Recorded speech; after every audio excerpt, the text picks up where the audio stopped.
So what we'll talk about next is the framing portion of it. So once everything is cut, it gets staged over here, and there's other parts of these that are happening while that's being done. So over here is our header area. So this is where we build all of our headers, and they go onto this part right here.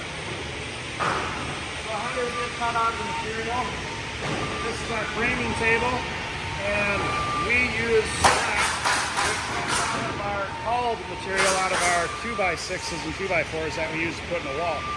So we got a high-end grade stud material that we purchase, and even though that we paid more money for it, we're still dealing with Mother Nature. So what we do is we're trained to look at all the boards, and we put straight boards in. There's a certain percentage of weighing that we go through. We throw that out, so that goes right here on this cart. Oh, so this is the leftovers and stuff you're not... So this is the call material. So this is stuff that... What did you call it? What do we call it? Call, like C-U-L. So it's just basically, it's lumber that... And what we talk to these guys about, would you want this in your house, right? That's kind of how we reference it, and we've got some certain standards that we have them look at. Okay, so the stuff that doesn't meet the standard is called. So we're talking about stuff that's got, it's what we call weighing, right? If there's too much of that, we pull that out, we don't use that, right? We don't want that stuff in our product, so. So now I can see it's numbered. Yep, so what do you... Came off the saw. You came off the saw. Well, how do you get a replacement if you call this one? So we just simply recut it, and all the measurements that were on the saw, I have right here.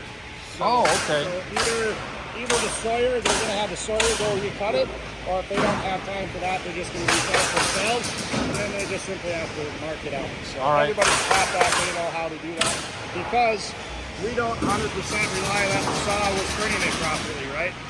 So we still deal with computers and things like that.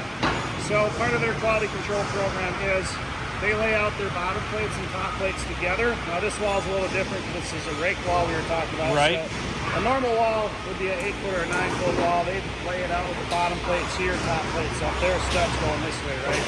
But because this is so tall, they have to spin it around. But so what they do, so they're going to lay their top plates out, they're going to run their tape across, and they're going to just double check to make sure the printer was printing properly. It doesn't take a lot of time because it's already marked. They're just verifying that the printer was printing properly. Okay. So, yep. And then again, they have all of that information right here on their blueprints. So this tells them where all of the window openings, if there's backers, gives them all their dimensions as to where all this stuff is going, the rough openings as well. So I'm assuming they've done this enough that it doesn't require a lot of thinking or staring. They just say, yeah, blah, blah, blah. Yep, for the most part. Unless they're new, it takes a little bit of training. Right, always a learning curve. Yep. And now, I see a team of 3. Do you have, like, teams that work together, or just... Sort of. Usually it's always one framer, but if one area gets behind, or they get, like, for example, this wall is a little more complicated to build than an 8-foot wall, right? Okay. So sheeting, oops, sorry, excuse us, Paul.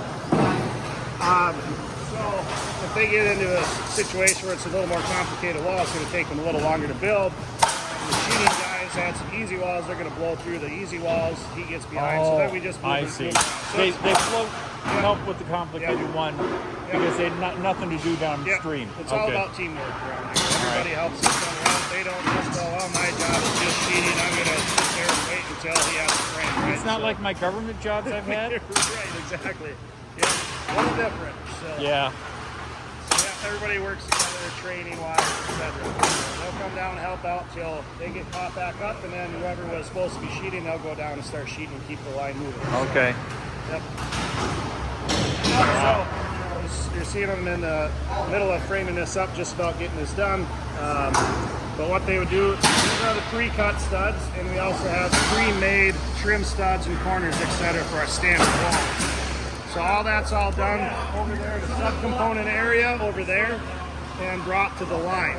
So they're just grabbing their parts and pieces, they throw them up on the table, and the first thing that's going to go in is the headers. They're going to nail those up, and then they're going to start nailing their studs in place. So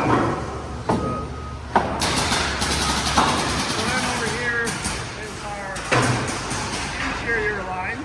So all the interior walls are built down this line. So Little different system. We don't sheet these walls or anything like that. They're simply framed up, stacked, pushed down to the other end of the line. We'll see that shortly, how that goes. Okay. And then they just band them up. They go on the bulkhead of the trailer. Wow. Yep. All right. So once this is done, and again, in the cables, watch this up here. You'll notice there's grooves in the cables. Yeah. So if this were a standard wall, remember the studs that you go this Oh, way. there. Yeah, that locks that wall into place, and then these grooves are 16 inches apart. Lordy, that's a good idea. So that's another checkpoint for quality, right? So if they're starting to lay their wall out and they put it on their printer mark, but that stud ended up here, they're gonna go, red flag, there's something wrong, right? They're gonna have to either take a measurement or stop and think what's going on, right? That just allows them to make sure that everything is getting built properly. It's all square and where it's supposed to be. Yep, exactly. So once they're done with that,